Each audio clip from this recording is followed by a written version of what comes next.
Terus ada wali yang kelasnya lebih tinggi. Kamu di sini ngapain? Uzlah. Kenapa? Meninggalkan dosa. Terus digojlok sama wali yang lebih senior. Kira-kira ya saya gojlok Gus Rizal gitu. Kata si wali yang lebih senior tadi, taraktum ummata Muhammadin fi aidil mubtadi'ah. Sebetulnya kamu itu tidak menghindari dosa, tapi malah parah. Ketika umat tidak kamu pimpin, artinya membiarkan dipimpin kelompok lain. Dan itu bisa orang ahli bid'ah, bisa orang kafir, bisa yang lebih menyesatkan. Jadi uzlah itu tidak solusi. Ini pentingnya pembanding. Jadi gak apa-apa nanti setelah saya ngisi dikasih kesempatan untuk bully saya, gak apa-apa. Saya terlalu sakti untuk dikalahkan. Jadi artinya muhibbin saya itu gak ngefek lah kalau saya diadili siapa? Gus Riksa. Gak ngefek. Jadi menurut saya nanti tak kasih kesempatan untuk ngadili saya. Terus setelah itu selesai, saya tidak jawab lagi.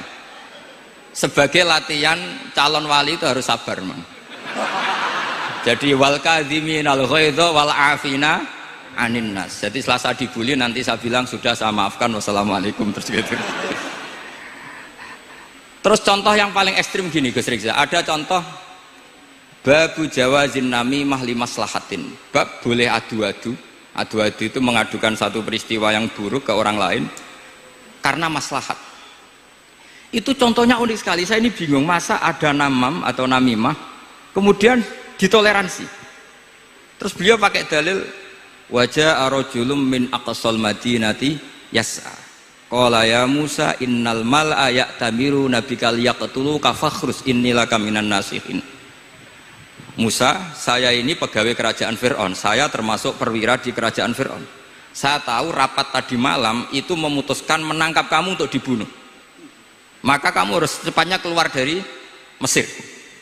Itu kan sebetulnya tipikalnya agak namimah, adu-adu, tapi limas lahatin. Itu mudah sekali kitab itu. Jadi saya mohon anak-anak Tribakti yang mau mengkaji Quran ingin alim, pakai kitab itu. Saya jamin kalau khatam pasti alim. Khatam paham maksudnya. Daripada sampean pakai metode usul fikih itu keruwetan, karena selain judulnya sudah ruwet. Lubul usul itu sudah ruwet.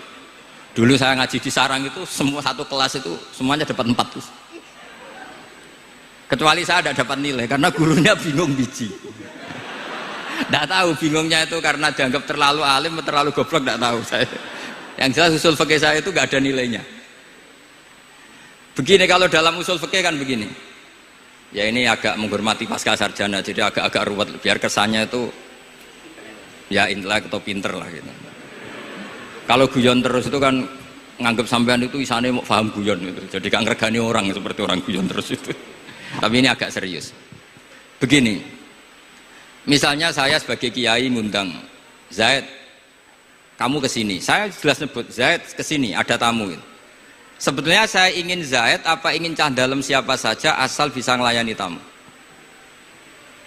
Zaidun itu zikrul ba'di wa iradatil kul apa zikru Zaidin fi ainihi. Itu kan jadi perdebatan di ilmu usul fikih. Ketika Zaid gak ada, terus di situ ada pelayan yang bernama Bakar Umar gak datang, pasti kayaknya marah. Cek sombong ya santriku, tak udang ra ono sing moro. Terus misalnya anak-anak bilang, Pak Yai Anda kan tadi manggil Zaid, tidak manggil kita. Cek goblok maksudku ono sing nyuguhi teh. Ora kudu Zaid, Bakar Umar ya kena. Bocah kok goblok kan mesti gitu. Artinya gini, menyebut aktor dalam Quran atau hadis itu yuradu syakhsun bi ainihi, apa itu bagian dari zikrul ba'di wa iradatil. Sehingga semua peristiwa di Quran entah itu nyebut Fir'aun berarti mewakili orang togo, orang yang lacut. Menyebut Musa mewakili orang baik. Apa bagaimana? Itu jadi perdebatan. Lah itu di kitab usul fikih itu penjelasannya ruwet sekali. Sehingga mungkin misalnya begini dalam satu kaidah usul fikih. Hormati tamu yang datang ke saya, siapa saja. Setelah itu saya ralat. Hormati Zaid jika datang bertamu ke saya. Dalam usul fikih itu potensi Zaid ini menjadi mukhassis, berarti siapa saja menjadi batal karena ditaksis kata Zaid. ada potensinya begini, siapa saja tetap berlaku, dan Kiai menyebut Zaid adalah zikru ba'di afrodi dzalikal kulli, menyebut individu dari kuliah yang masuk. Jadi tetap hormati tamu siapa saja, yang termasuk siapa saja adalah Zaid. Apa siapa saja tidak menjadi hukum karena terganti hanya khusus Zaid. Itu jadi perdebatan di perdebatan usul fikih. Jadi terlalu ruwet. Tapi kalau di kitab tadi yang Syajaratul Ma'arif karangannya Izzuddin bin Abdissalam, itu gampang sekali. Saya baca itu min awali hatta akhir itu tidak ada yang iskal, gampang sekali, mudah sekali. Karena tadi mungkin dikarang ahlinya dan dibaca oleh ahlinya, jadi gampang sekali ini. Jadi semudah itu. Istidlal itu gampang sekali. Ya saya ulang lagi tadi, karena ditulis orang ahli dan dibaca oleh orang ahli. Tapi saya pastikan kitab itu tuh mudah sekali. Kenapa saya menyarankan begitu? Karena begini, sekarang tuh banyak orang menafsirkan Quran karena hanya melihat terjemah atau dengar-dengar dari orang lain. Sementara kita yang gudangnya, kita ya semua lah, santri, sarang, lirboyo semua, itu tidak mau memulai. Andai kan kita mau memulai, maka kita akan tahu apakah zikrus syekh itu menjadi takyin, harus itu, atau zikrus syekh itu zikrul ba'di wa iradatil kul. Saya beri contoh masalah hukum fikih, karena ini bidang saya dulu ketika muda sering makili Anwar Musyawarah di Lirboyo. Dulu yang makili Lirboyo Gus Isom, Gus Rizza belum musuh saya dulu, belum musuh saya dulu. Jadi kalau musuhi saya itu terlambat, saya sudah sufi, sudah agak ahli fikih, sudah pensiun, bukan karena sudah bodoh, tapi sudah ben diurusi sing nom-nom gitu. Sudah makam saya sudah ndak itu sudah. Ndak tahu entah makam saya dari mana, ndak tahu saya.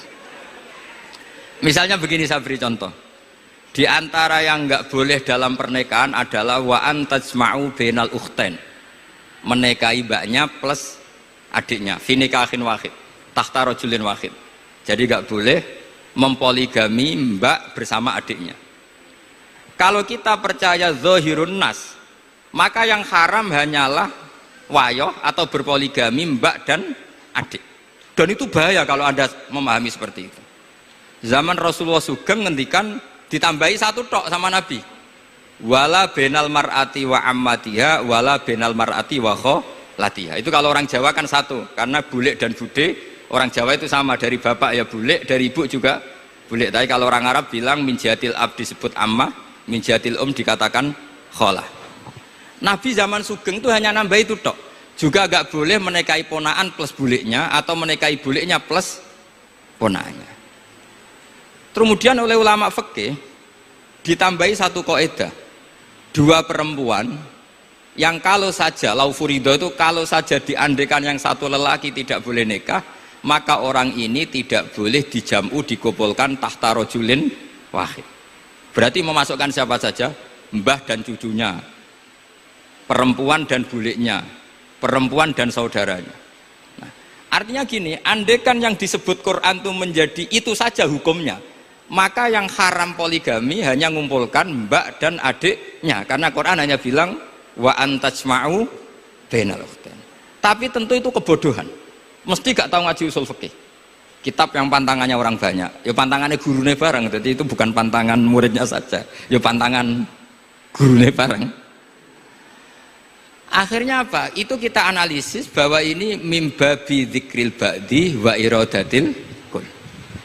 Mungkin ada ulama yang era Imam Syafi'i meredaksikan wa antajma'u bainal ukhtain ibaratun anil jam'i bainal mahromen. Apapun itu, tetap ukhtan di sini itu satu percontohan mengumpulkan dua perempuan yang ada hubungan mahram, entah karena saudara kandung atau bulik bude atau mbah sama cucu. Lalu pertanyaannya, kenapa Quran tidak menyebutkan mbah dan cucu? Kebayang nggak misalnya Gus Rizza nikah orang perempuan cantik umur 25 plus mbahnya umur 70 tahun? Nggak mau membayangkan. Katanya tidak mau membayangkan. Artinya gini, orang waras itu tidak akan melakukan seperti itu, maka nggak perlu dilarang. Tapi nak rabi mbake suwe-suwe gedon jebule ayu adike itu banyak. Terus dongano mbake mati itu banyak itu mungkin. Sehingga yang potensi bahaya itu wa antas mau penal ukten. Karena yang potensi nakal itu ya itu tadi. Roh nambake luwe ayu rabi adike, semoga kalau sedang keluarga orang lain ceraikanlah. Tungone maksa. Tungone maksa niku wae.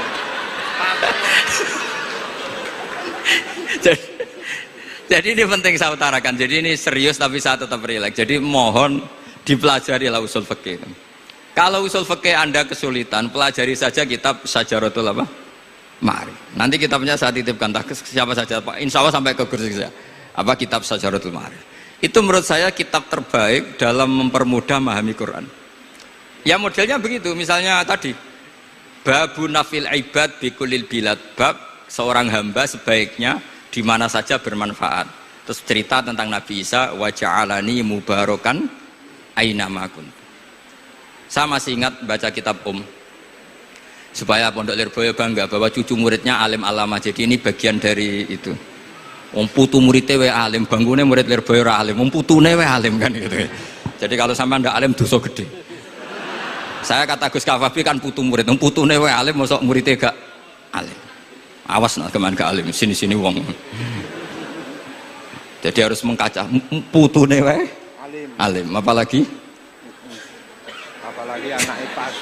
Apalagi anak epas.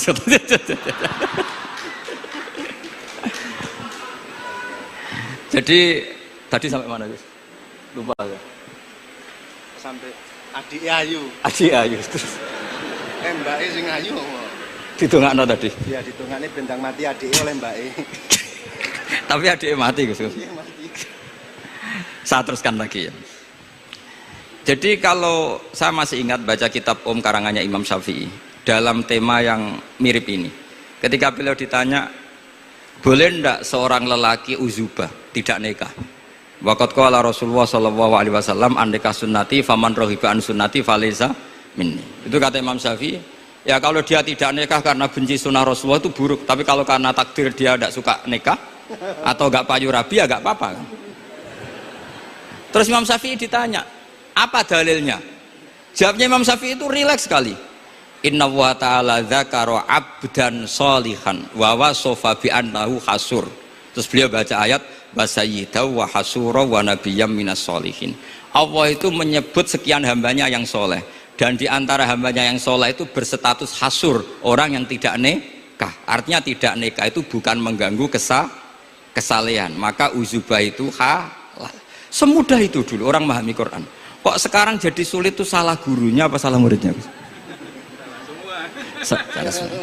Jadi ini cobalah di apa ya, saya memang ingin supaya Pondok Lirboyo itu mudah sekali paham Quran. Saya ini termasuk heran ya, kenapa saya yang ngomong tafsir itu menurut saya biasa saja sama. Tapi saya kata orang banyak itu sudah mufassir. Kenapa saya ngomong biasa saja? Karena ya tadi dengan perangkat-perangkat ilmu kayak usul fikih, kayak fikih sendiri, termasuk kitab Syajaratul Ma'arif, memang memahami Quran itu gampang. Wong kafir saja bisa paham dulu. Umar ketika paham Quran itu belum mondok Lirboyo.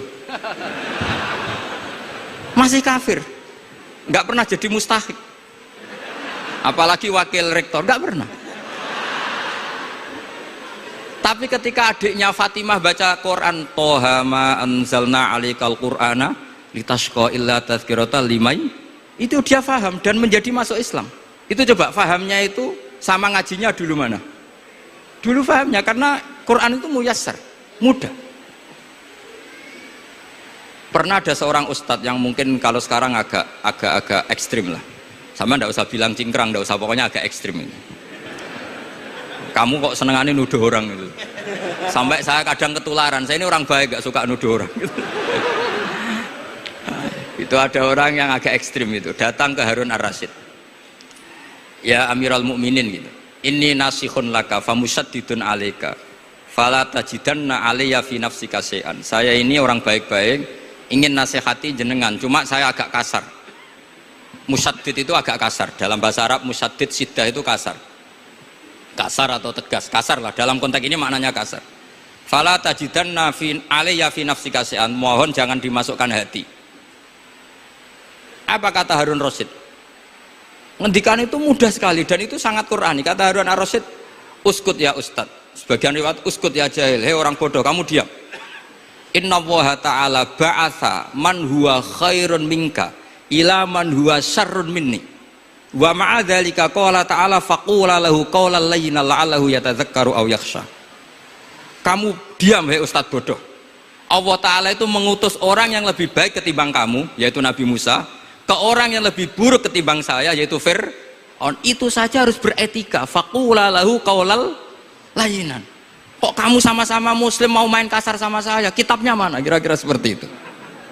Akhirnya Ustadz tadi, ternyata jenengan lebih alim, mboten sios. Semudah itu orang memahami Quran. Inna wa ta'ala qad ba'asa man huwa khairun minka ila man huwa syarrun minni. Fa inna wa ta'ala ba'asa Musa. Wa Musa tentu lebih mulia ketimbang Ustadz ini. Ila man huwa syarrun minni. Saelek-elek Harun Rasid itu jelek Fir'aun. Musa yang Rasul yang orang sangat baik diutus ke orang yang sangat buruk yaitu Fir'aun, itu saja beretika faqula lahu qaulal layyin. Harus sopan. Jadi kayak apa? Saya bayangkan kayak apa bahagianya kita kalau melihat santri-santri ini memahami Quran seperti ini. Itu kan mudah, nggak perlu dokter, bisa, juga perlu, bisa, maksudnya bisa, nggak perlu dapat honoris causa dari apa tadi? Profesor cangkem elek tadi. Profesor bidang cangkem elek. Jadi karena Quran itu dalil, kata Ibnu Abbas, Al-Quran dalil itu mudah ditaklukkan, dibawa kemana saja itu bisa. Nah ini yang terakhir, khasnya NU itu wasilah. Ini terakhir, nanti setelah ini selesai. Tapi saya mohon MC atau moderator atau siapa lah ngasih waktu Gus Rizal untuk bully saya. Dan saya jamin tidak tak balas. Tidak tak balas dan saya latihan legowo. Legowo tadi wal afina aninas. Sudah itu kata Rasulullah kan gitu. Orang yang meninggalkan debat padahal dia benar, banawahu betan fi rabbil jannah. Jadi sudah saya ingin masuk surga lah, tidak usah repot-repot berdebat. Wasilah misalnya Gus Kafabi niru Mbah Makhros atau Mbah Mun niru Mbah Karim niru Mbah Khalil Bangkalan sampai guru-gurunya. Karena zuriyatam ba'duha min ba'd. Saya juga alhamdulillah kemarin 3 bulan yang lalu, 4 bulan yang lalu Pak Said itu nyari nasabnya di Kudus. Kebetulan beliau sudah dengar-dengar kalau saudaranya Mbah Sahal itu sepupunya Mbah saya, nyari-nyari ketemu beliau senang sekali. Cuma terakhir tanya saya, Gus, saya dengan kamu tua mana? Tua saya, buyut kamu adik buyut saya, kata saya. Nyai Fadilah itu saudaranya buyut saya, Mbah Maksum buyut saya. Yang di Pondok Damaran, saya sampai sekarang masih ngajar di Pondok Damaran, belakangnya Masjid Menoro itu. Mbah Mun pernah cerita gini, orang itu banyak yang anti wasilah. Wasilah itu ya niru guru, gurunya guru. Langsung niru Kanjeng Nabi. Atau langsung niru pangeran kan. Itu Mbah Mun saya masih ingat betul dalilnya, ihdinas siratal mustaqim siratal ladzina an'amta 'alaihim. Jalan yang lurus adalah mengikuti orang-orang yang telah engkau beri nikmat. Kenapa Allah tidak ngendikan siratoka, jalan kamu, jalan engkau? Allah itu tidak makan. Bagaimana cara kita niru Allah makan? Wong Allah tidak makan. Allah tidak tidur. Bagaimana kita niru Allah tidur? Fa inna Allaha la ya'kulu wa la yanam wa la yashrab. Nah, niru itu ya orang, kata Bamun, karena manusia itu hadis, Allah itu qadim. Jadi tidak ada hubungannya barang hadis dan barang qadim. Jika kalau ingin niru ya niru manusia. Manusia itu siapa? Ya tentu masternya Rasulullah. Tapi kan walau lala ulama lama arafnal anbiya. Tanpa ulama kita tidak tahu Nabi melakukan apa, karena ini butuh sanad. Masyhur itu, walau la murabbi lama arafna rabbi. Tanpa murabbi kita tidak tahu rabbi. Nah, ini penting saya utarakan, sehingga di Quran itu setiap orang baik itu disebutkan orang-orang baik itu siapa? Ulaikal ladzina an'ama Allahu 'alaihim minan nabiyina min dzurriyyati Adam wa mimman hamalna ma'anu wa min dzurriyyati Ibrahim wa Israila wa mimman hadaina wajtabaina. Selalu orang baik itu diceritakan orangnya dan ngikuti orang juga. Ulaikal ladzina hadahum wa fa bihudahum muqtadi. Kenapa? Karena kita tidak bisa niru Allah, karena Allah itu tidak makan, tidak minum, tidak tidur, tentu tidak nikah. Tapi sekarang orang tuh geger, wanut guru-guru mesti bener. Sing marai kaidah nak guru ra mesti bener tuh kita. Kita setiap ngajar di Lirboyo di Sarang bilang selain Rasulullah Muhammad itu tidak maksum. Jadi mereka ketinggalan kalau ngomong kiai ra mesti bener. Tahu kita mulai kecil diajarin selain Nabi kok ora maksum. Dekne ro ilmu anyaran kok ngandani sing mulai bayi alim itu kan lucu. Kita mulai dulu tahu selain Nabi itu tidak maksum. Kok malah dikandani kiai tidak mesti bener, kenapa diikutin? Udah tahu kalau kiai tidak mesti bener. Cuma kalau kiai tidak mesti bener, nak kue mesti ra bener. Lagi-lagi gerakan cangkem elek kan gitu. Kalau kiai itu hanya mungkin tidak benar, kalau kamu mesti tidak benar. Ini penting saya utarakan sehingga mudah sekali. Apa dalilnya wasilah? Ya kita jawab saja. Ihdinas siratal mustaqim siratal ladzina an'amta alaihim. Semudah itu Quran dipahami ahlinya. Tapi sekarang kok memahami Quran jadi sulit. Saya menjadi tidak tahu. Ya seperti tadi Izzuddin bin Abi Salam itu banyak dalil la yutrakul haqqu li ajlil batil. Itu contohnya itu hanya inna sofa wal marwata min sya'airillah. Ketika sofa dan marwah belum steril dari berhala-berhala itu, ketika Ka'bah belum steril dari berhala-berhala itu, Nabi tetap tawaf di Ka'bah, tetap sa'i di sofa dan marwah. Kemudian itu disimpulkan la yutrakul haqqu li ajlil batil. Segampang itu agama. Tapi kenapa menjadi sulit? Jadi saya mohon sekali karena kitab itu sedang dikaji di PSG Pusat Studi Quran, juga dikaji di pondok saya. Dulu Syekhina Maimun pernah baca juga. Sekarang di UII yang ngajar saya. Jadi saya ingin, dan itu diajarkan ditulis lah oleh ulama sing ma'ruf, bahkan gelarnya Sultanul Ulama. Dalam kasafnya Sayyid Abil Hasan Asyadzili, dalam kasaf beliau mengatakan saya pas kasaf dengar satu suara, satu hatif, ya Ali, ma'ala wajil ardi, tidak ada di muka bumi ini kajian fikih sing abha, yang lebih bersinar, yang lebih moncer ketimbang kajian Izzuddin bin Abdi Salam. Dan tidak ada kajian ilmu hadis mengalahkan kajian Abdul Azim Al-Mundhiri yang ngarang At-Targhib itu. Era Sayyid Abil Hasan Asyadzili. Dan tidak ada kajian ilmu hakikat sing abha min majlisika. Dan alhamdulillah kita punya kitab itu, Qawaidul Ahkam, Syajaratul Ma'arif, Izzuddin bin Abdis Salam. Juga kita punya kitab Abdul Azim Al-Mundhiri karena kita pakai At-Targhib At-Targhib itu mukhtasornya Muslim juga. Dan tentu kita juga punya Abul Hasan Asyadzili karena kita rata-rata ngaji hikam, kita tahu hikam adalah muridnya Abdul Abbas Al-Mursi dan beliau adalah muridnya Abul Hasan Asyadzili. Sehingga kita insya Allah mengalami dzurriyatam ba'duha min ba'd. Baik dzurriyah nasabiyah maupun dzurriyah sababiyah. Kayak saya tadi dikatakan Gus Kawabi putu Lirboyo karena Mbah Mun ngaji di Lirboyo. Dan saya bangga karena bisa bully jenengan semua nak putune wae alim maupun meneh anake. Mun sepakat iki nak putune wae alim maupun meneh anake. Pun assalamualaikum warahmatullahi wabarakatuh.